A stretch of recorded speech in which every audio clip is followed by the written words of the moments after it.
কিন্তু ১৫০০ পরে এসে দেখা যাচ্ছে বর্তমানের সময়টা আমাদের মাঝেই চলছে, ঠিক কিনা বলেন? কারণ আপনারা যৌবনকাল থেকে অনেক মুরব্বীরা অনেক ওয়াজ শুনেছেন, বক্তব্য শুনেছেন, দাড়ি পেকে গেছে। কোনোদিন কি শুনেছেন যে আল্লাহর হাবিব সর্বকালের সর্বযুগের নবী মুস্তাফার জন্মদিন নিয়ে পুরো পৃথিবী জুড়ে একটা মতপার্থক্য আছে, আল্লাহ রসুলের জন্ম তারিখ 12 তারিখ হতে পারে না, এই রকমের কথা কি কোনোদিন শুনেছেন?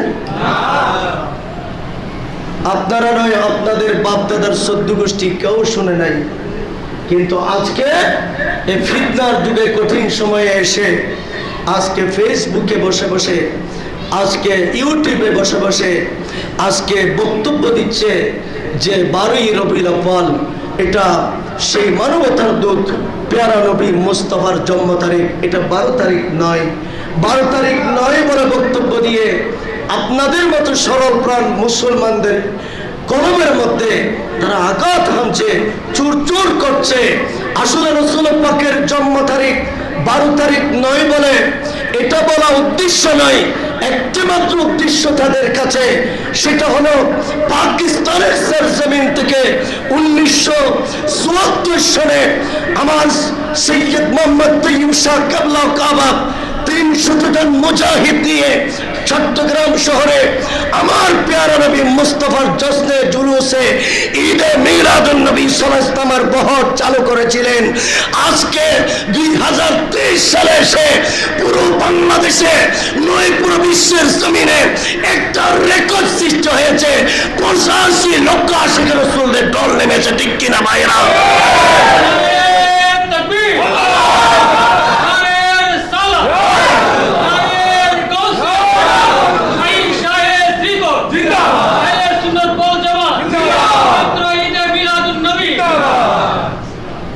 এইভাবে সেটার বিরোধিতা করার জন্য এরা উঠে পড়ে লেগে গেছে। চতুর্দিক থেকে নীরবে নিস্তব্ধে একদিকে ইহুদি নাসারারা হামলা চালাচ্ছে, আর এদের এজেন্ট যারা আছে এরা এটা নাই ওটা নাই বলে এ কঠিন সময়ে ফিতনার যুগে ফিতনা চড়াচ্ছে, যাতে মুসলমানদের ঈমানটা চুর চুর হয়ে যায়, ঠিক কিনা বলেন না? আল্লাহুম্মা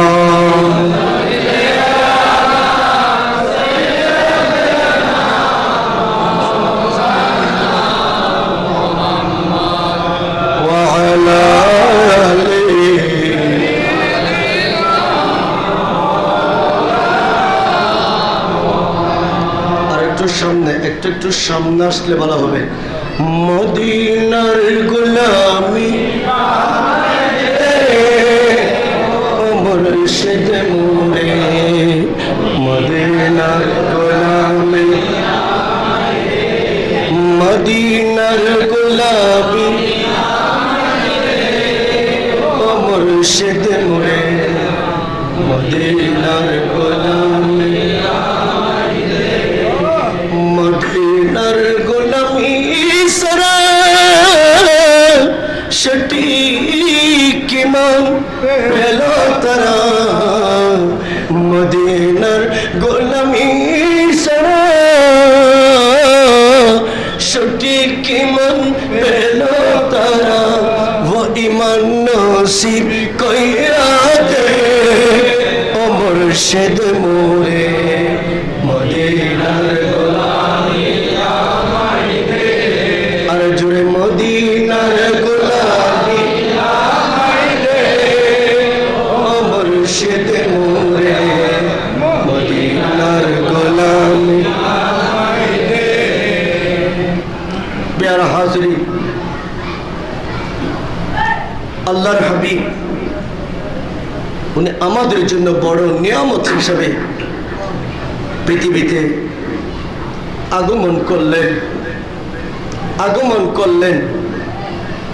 একদিকে ওয়াহাবিজমের ওই সমস্ত বক্তারা ইউটিউবে বসে বসে বক্তব্য রাখে আমার রসুলের জন্মদিন নিয়ে বিশাল একটা মতপার্থক্য আছে। আর আরেকভাবে ওই পটিয়ার বড় মাদ্রাসার মুহতামিম, তাদের মাদ্রাসার বড় পরিচালক, পুরো বিশ্বের জমিনে যার পরিচিতি আছে, মুহতামিম মরহুম মাওলানা আবু তৈয়ব সাহেব এত বড় মাদ্রাসা পরিচালনা করেন। খুতবাতে হাকিমুল উম্মত, এই উনি বইটা লিখেছেন বাংলাদেশ সরকারের ইসলামিক ফাউন্ডেশন। এই বইটা বাংলাতে অনুবাদ করেছে।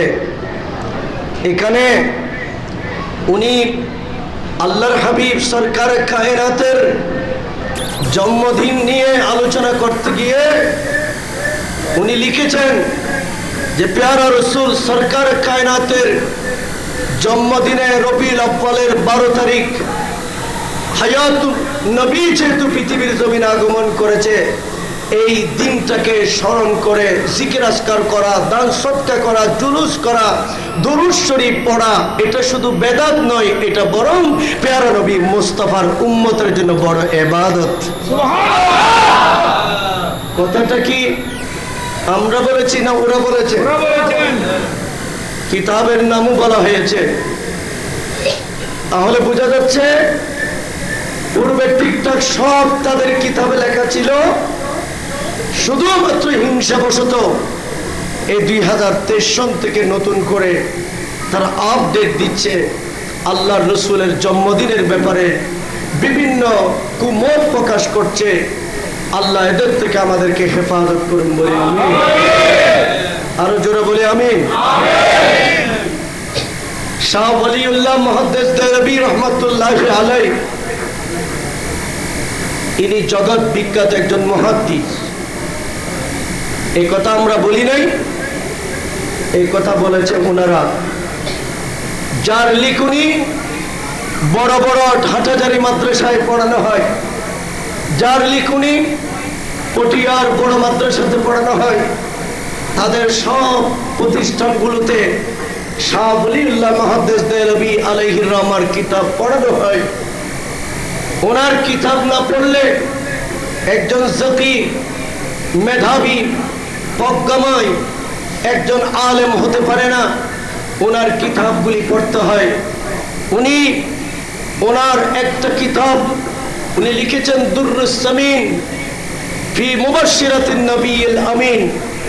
আল্লাহর হাবিব সরকার কায়নাত দুনিয়াতে আসা সম্পর্কে শুভ সংবাদ নিয়ে উনি একটা কিতাব রচনা করলেন। ওই কিতাবের মধ্যে তিনি কোট করেছেন, আমি শাহ ওয়ালিউল্লাহ মুহাদ্দিস দেহলভী, আমি গুজরাটের কেন্দ্রীয় মসজিদে আসরের নামাজ পড়েছিলাম।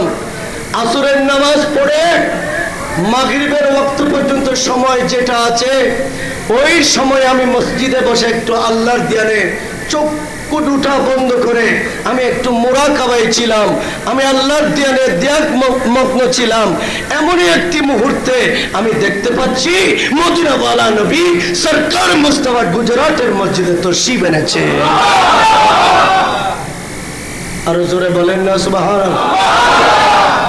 মদিনাওয়ালা নবী তো মদিনা শরীফ শব্দ হুম্বিদের নিচে শুয়ে আছে, কিন্তু শাহ ওয়ালিউল্লাহ মুহাদ্দিস দেহলভীর আকীদা হলো যে আমি দেখেছি মুস্তাফা তো এখানে নাই, মুস্তাফা তো ভারতের গুজরাটের জমিনে এসে গেছে।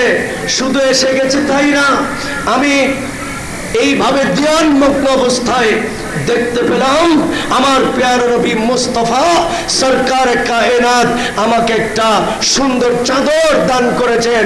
আমার হায়াতুন নবী আমাকে একটা নূরানি চাদর দান করেছেন। যে চাদর প্যারা নবী মুস্তাফা গায়ে জড়াতেন, আমার হাবিবে মুস্তাফার গায়ে সব সময় চাদর থাকতো। এই চাদর আমাকে উপহার দিয়েছেন। যখন আমার গায়ে মুড়িয়ে দেওয়া হলো, আমার স্পেশাল একটা শক্তি এসে গেল। আমার এলমের জুতি বেড়ে গেল, আমার এলমের শক্তি বেড়ে গেল। এর আগে কিতাব যা লিখেছি তো লিখেছি, এরপরে যতগুলি কিতাব আমার হাত দিয়ে লেখা হয়েছে এইগুলি এত শক্ত, এত কঠিন, এই কিতাবগুলি বোঝার মতো আলেমও বিশ্বের জমিনে খুব কম আছে। শুধুমাত্র আমি এই নিয়ামতটা পেয়েছি, মদিনাওয়ালা নবী মদিনা শরীফ থেকে এসে আমাকে এই নিয়ামতটা দান করেছেন।